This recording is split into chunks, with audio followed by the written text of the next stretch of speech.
लेकिन मैं आपको बताना चाहता हूं कि ये टॉपिक इतना इम्पोर्टेंट है हम सब के लिए, खासकर क्योंकि हम सब ज्योतिष को, अंक ज्योतिष को सीख रहे हैं। हम लोगों के पास अभी बहुत सारे लोग आएंगे जो हमसे कंसल्टेंसी लेंगे, हमसे सलाह लेंगे, और उस समय हम लोग कोई गलती ना करें, इस पर्पस से मैंने इस टॉपिक को इसी टॉपिक से शुरुआत करने का प्रयास किया है। टॉपिक छोटे छोटे 3 हिस्सों में बटा हुआ है, और वो 3 हिस्से मैं कुछ इस तरह आपको डिफाइन करूंगा आदरणीय गुरुदेव के आशीर्वाद से, जिससे आपके दिल और दिमाग में सेट हो जाए। तो इस तरह हम लोग प्रोसेस को समझेंगे और उसको फील करेंगे, और इन फ्यूचर में उसको अपने जीवन में अप्लाई करेंगे। मेरी बात आपको समझ में आ रही है जो मैं कहना चाहता हूँ? जी। अरे यार गजब। यस चलिए, सर। अब सभी लोग अपनी तरफ से म्यूट कर लेंगे। ओके। सभी लोग अपनी तरफ से म्यूट कर लेंगे। आज की जो शुरुआत है वो कर्मों से है। हम लोग ने कई बार सुना होगा कि कर्म ही है जिसकी दम पे हम लोगों का भविष्य निर्धारित होता है। वेदों में, पुराणों में, पूरे ब्रह्मांड की इस संरचना में, हर किताब में, हर ग्रंथ में ये दिया हुआ है कि हमारे कर्मों पे ही प्रोसेस टिका हुआ है। जैसे कर्म होंगे हमारे भूतकाल के जो हमको नहीं पता, जैसे कर्म होंगे हमारे वर्तमान के जो हम जानते हैं कि आखिर हम कर क्या रहे हैं, लोगों के साथ कैसा व्यवहार कर रहे हैं, कैसे उनके साथ इंटरेक्ट कर रहे हैं, कैसे बातचीत कर रहे हैं, कैसे हम पूरी दुनिया को हैंडल कर रहे हैं, भलाई कर रहे हैं कि बुराई कर रहे हैं, ये सब हम लोग को पता है। ये वर्तमान के कर्म है। पुराने जो कई जन्मों के कर्म है और वर्तमान के कर्म को मिला के जो कंट्रोलिंग के साथ मैनेजमेंट बनता है, वो हमारा फ्यूचर निर्धारित करता है। इस चीज को समझाने के लिए हमेशा की तरह मैं आपको एक स्टोरी सुनाऊंगा। तो कितने लोग स्टोरी सुनने के लिए तैयार हैं? हम दिखा दें कितने लोग तैयार हैं। चलिए, क्योंकि मुझे ऐसा लगता है स्टोरी के माध्यम से हम लोगों को बहुत कुछ सीखने को मिलता है, और हमारे दिल और दिमाग में वो चीजें बस जाती हैं। आप अपनी कॉपी पेन अपने पास रख सकते हैं। इन फ्यूचर में कोई भी इंफॉर्मेशन आपको अच्छी लगे उसको आप नोट डाउन कर सकते हैं, ठीक है? जिससे क्या होगा, हम उसको नोट डाउन कर लेंगे तो हमारी आजीवन हम उस चीज को अपनी अंतरात्मा के साथ कनेक्ट कर देंगे, क्योंकि हम लोग जो चीज लिखते हैं वो चीज हमारे पूरी बॉडी के साथ, इस ब्रह्मांड के साथ कनेक्शन बनाती है, और हमको कनेक्शन के साथ एक पॉजिटिविटी देते हैं। एक स्टोरी स्टोरी एक ऐसे डॉक्टर की है। ये स्टोरी हो सकता है आपने कहीं सुनी हो, कोई बात नहीं, सुनी होगी दोबारा सुन लेंगे, उसका मतलब समझेंगे और अपने जीवन में उतारने का प्रयास करेंगे। स्टोरी है एक ऐसे डॉक्टर की जो सुपर एक्सपर्ट है अपनी फील्ड का। वो इतना फेमस है कि उसके पास लाइन लगती है लोगों की, उसके पास समय नहीं होता कि वो लोगों को डील कर पाए, अपॉइंटमेंट दे पाए। उसके अपॉइंटमेंट इतने लंबे लंबे होते हैं कि आप ये समझिए कि महीनों लग जाते हैं उसके अपॉइंटमेंट को पाने में। इतना फेमस डॉक्टर, इंडिया नहीं इंटरनेशनल लेवल का डॉक्टर। एक दिन उसका सेमिनार सेट होता है। वो दिल्ली का रहने वाला डॉक्टर था। आवाज नहीं आ रही क्या मेरी? आ एक रही है भैया। मैसेज, ठीक ठीक ठीक है। अरे यार हो ये। सकता है उनका कनेक्शन प्रॉब्लम हो। तो मैं कंटिन्यू करता हूं, वो ठीक हो जाएगा। एक दिन वो दिल्ली में रहने वाला डॉक्टर था, उसका सेमिनार लगता है बॉम्बे में। तो वो वहां से निकलता है बॉम्बे के लिए। जब वो एयरपोर्ट जाता है, उसकी टाइमिंग हो जाती, तब उस समय ऐसी प्रकृति करवट लेती है, तो इतना बारिश होती है, इतनी बारिश होती है कि सारी फ्लाइटें डिले कर दी जाती हैं। वो सेमिनार उसके जीवन का इतना बड़ा सेमिनार था जिसमें उसको इंटरनेशनल अवार्ड मिलना था। तो उस सेमिनार तक उसको पहुंचना बहुत जरूरी था, क्योंकि इतना बड़ा बड़ा अवार्ड बड़ी किस्मत से मिलता है। तो उसने पूरी जान लगा दी। तो पहले वेट करता रहा कि फ्लाइट मिल जाए। तो पहले फ्लाइट धीरे धीरे लेट की जाती है, पहले 1 घंटा, फिर 1.5 घंटा, फिर 2 घंटा। जब बारिश रुकने का नाम नहीं लेती है, तो अंत में फ्लाइट कैंसिल कर दी जाती है और कह दिया जाता है कि अब कोई फ्लाइट नहीं जाएगी। अब वो पूरी तरह परेशान हो जाता है। वो सोचता है कि अगर ये कॉन्फ्रेंस छूट गई या वो प्रोग्राम छूट गया तो मेरे इतने सालों का संघर्ष है वो कहीं ना कहीं आके बेकार हो जाएगा। अब क्या करें जिससे वो किसी भी तरह दिल्ली से बॉम्बे पहुंच जाए? तो वो क्या करता है कि एक प्राइवेट टैक्सी वाले को हायर करता है और कहता है कि भाई, मेरी मजबूरी है, आप मुझे बॉम्बे लेके चलो। मुझे, मेरा ये प्रोग्राम है, मुझे इतने बजे तक पहुंचना है, फ्लाइट कैंसिल हो चुकी है, ट्रेन भी नहीं है, मैं कैसे जाऊंगा? तो टैक्सी वाला पैसों के लालच में तैयार हो जाता है, आंधी आ रही होती है, तूफान आ रहा होता है, पानी बरस रहा होता है, वो उसे कोई फर्क नहीं पड़ता, क्योंकि पैसा जब किसी के सामने रखा जाता है तो अच्छे अच्छे लोगों का जमीर हिल जाता है। उसका भी एक बार जमीर हिल गया, और उसका जब जमीर हिला तो वो तैयार हो गया बॉम्बे ले जाने के लिए। उसने उस व्यक्ति को अपनी उस डॉक्टर को अपने उसमें बैठाया। बैठाने के बाद वो बॉम्बे की तरफ कंटिन्यू चल दिया। ठीक है। रास्ते में एक जगह जाकर इतना तेज पानी होता है, इतना तेज पानी होता है कि सड़क दिखना बंद हो जाती है, पूरी सड़क बंद हो जाती है। कहानी को ध्यान से सुनिए, आपको उसकी फीलिंग समझ में आएगी कि कैसे प्रकृति अपना खेल रचती है और कैसे हमारे कर्म हमारे आगे पीछे आते हैं, वो चीज आपको महसूस होगी होगी इस कहानी के साथ। तो होता क्या है, रास्ते में इतना पानी के कारण होने के कारण पूरा रोड ब्लॉक हो जाता है, पेड़ गिर जाते हैं सड़क पे। अब जब पेड़ गिर जाएंगे तो रोड ब्लॉक हो जाएगा, तो आप चाहें, आप किसी भी पोजीशन में आपको जाने की कोई जरूरत नहीं है, वहीं पे सारा ट्रैफिक रुक जाता है। अब वो बीच रास्ते में तूफान आ रहा है, पानी बरस रहा है, सुबह से वो भूखा है, उसके पेट पेट में कुछ भी नहीं गया है। अब वो पहुंच तो नहीं पाएगा, ये तो कंफर्म हो गया, क्योंकि ट्रेन जा नहीं रही है, बस जा नहीं रही है, रोड ब्लॉक हो चुकी है, कोई स्थिति नहीं है कि वो कहीं से भी कैसे भी वो अपने अपने लक्ष्य तक। अब तो ये निर्धारित हो गया है कि अब उसको जाना नहीं है, अब उसको वापस भी आना है, क्योंकि वो बीच रास्ते में है, फंस तो गया ही है।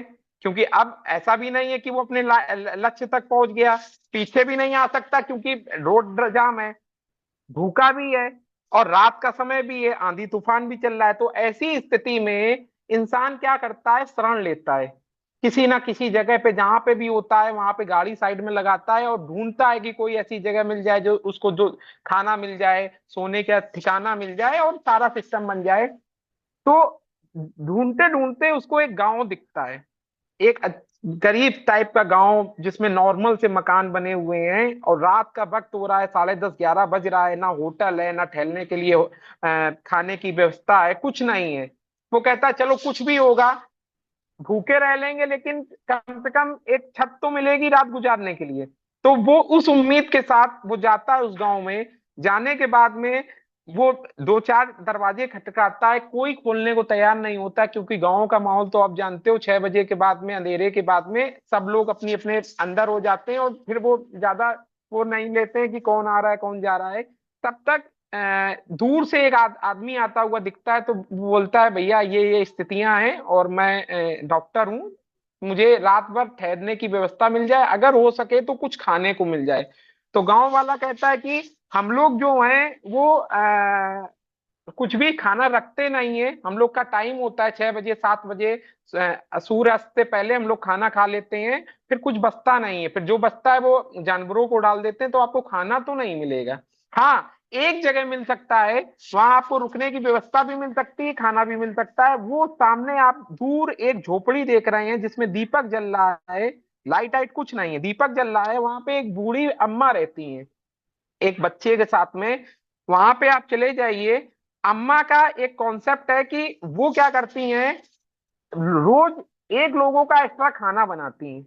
ये उनकी आदत है कि वो एक लोग का खाना बना के रखती हैं, और खाने के बनाने के बाद में वो सोचती हैं कि अगर कोई भूखा होगा गांव में या कोई ऐसा फंस जाएगा तो मैं खाना दे दूंगी, वरना सुबह के टाइम पे ये मैं जानवरों को खिला दूंगी। वहां आपको खाना भी मिल सकता है और आपको वहां पर रुकने के लिए व्यवस्था भी मिल सकती है, आप वहां चले जाइए। डॉक्टर बड़ी उम्मीद से जाता है, उस घर को खटखटाता है, तब तक अम्मा की आवाज आती है, हाँ कौन है। तब तक वो डॉक्टर सहमे हुए शब्दों से कहता है, जी मैं भटक, कहते हैं परेशान मत आओ बेटा, दरवाजा खुला है, तुम अंदर आ जाओ। डॉक्टर अपने जूते साइड में उतारता है और अंदर जाता है। अंदर जाने के बाद में देखता है कि अम्मा सामने एक छोटे से भगवान जी रखे होते हैं, उसके सामने दीपक जला के वो मंत्र कर रही होती हैं और पूजा कर रही होती हैं। तो डॉक्टर पहले तो एक तरफ खड़ा हो जाता है, सोचता है क्या करें क्या नहीं, कि अम्मा तो पूजा कर रही है, पूजा में तो डिस्टर्ब नहीं कर सकते, तो अब इनसे पूछें क्या, पूछें क्या। तब तक अम्मा धीरे से बीच पूजा में बोलती हैं कि बेटा, सामने हमारा रसोई घर है, वहां पर हाथ पैर धो लो, वहां पे एक थाली में खाना रखा है, तुम खा लो जाके, मेरी पूजा चल रही है, मैं बीच पूजा से उठ नहीं सकती हूँ। डॉक्टर कहता है ठीक है भाई, भूख तो बहुत तेज लगी है। हाथ पैर धोता है, वहां पे जाता है, वो खाना लेता है और खाना खा लेता है। तब तक अम्मा की पूजा समाप्त हो जाती है, डॉक्टर तब तक उसका पेट भर चुका होता है। और फिर वो देखता है कि थोड़ी दूर पे एक खटिया पड़ी हुई है, वहां पे एक छोटा सा बच्चा है, वो खास रहा है, वो बीमार टाइप का लग रहा है। तब तक अम्मा भी आ जाती हैं। तो वो डॉक्टर अम्मा से कहता है, अम्मा प्रणाम। आज हाथ जोड़ता है, माता जी आप ना होती तो आज रात भर मैं भूखा रहता, क्या आज मैं यहाँ पे रात में रुक सकता हूँ? बोला बिल्कुल रुक सकते हो बेटा, मेरा तो धर्म है, हमारे पूर्वजों ने सिखाया है कि एक लोगों को आप खाना बना के रखें और कभी कोई जरूरतमंद आ जाए उसकी आप सेवा करें। कहते हैं बहुत बढ़िया बात है। कहते हैं अम्मा वो लड़का खास रहा है, ये कौन है? बोला बेटा मैं क्या बताऊं, वो मेरा नाती है और वो काफी समय से बीमार चल रहा है। तो बोले अच्छा, क्या हो गया? बोले उसके दिल में छेद है, ऐसा किसी ने बताया है। बोले अच्छा मम्मा देखूं क्या? बोले तुम क्या देखोगे बेटा, तुम थक गए हो, उसको उसके चक्कर में ना पड़ो, तुम आराम करो। अब डॉक्टर है तो मन कैसे मानेगा?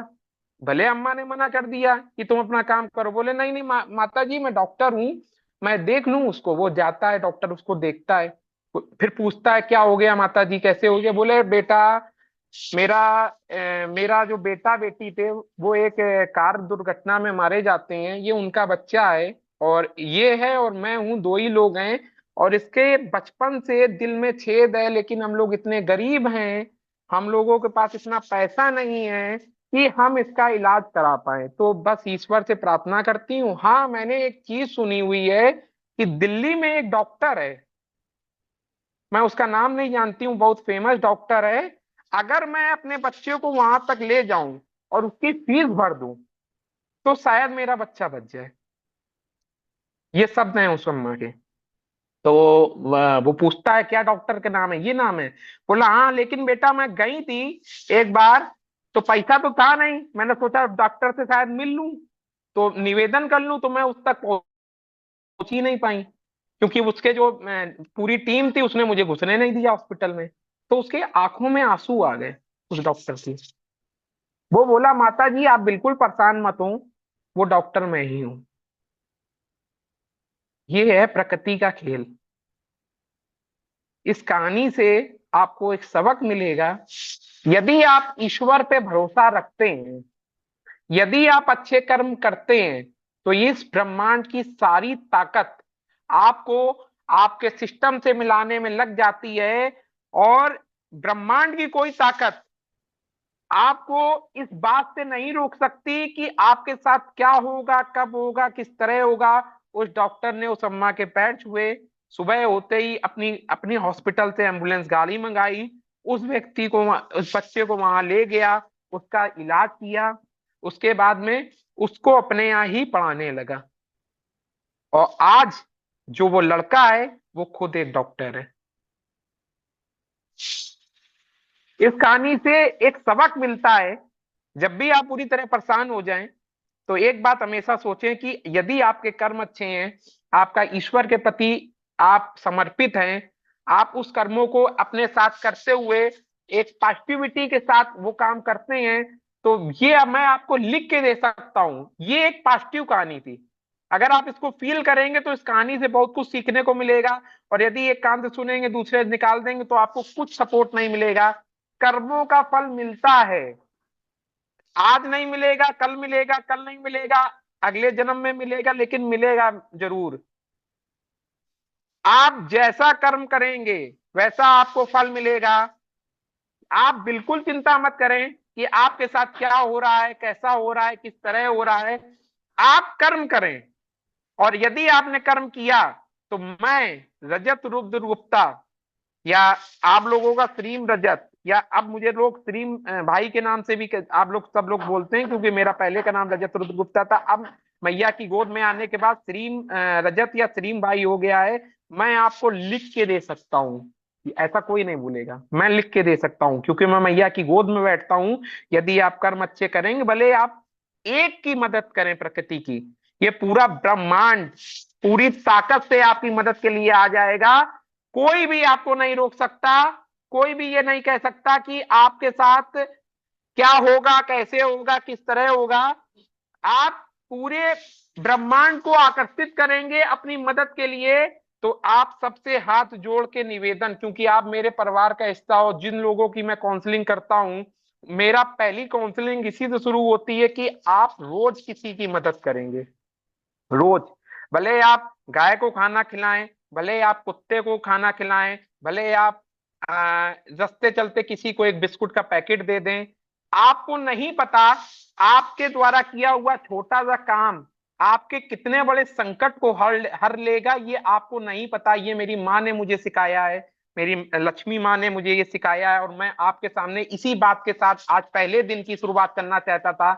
कितने लोग हैं जो जिनको ये कहानी समझ में आई, और जो कंटिन्यूअस बिना सोचे कर्मों के आधारित होके अच्छे काम करना शुरू कर रहे हैं मेरे साथ। हाथ खड़ा कर सकते हैं आप सभी लोग, सभी लोग।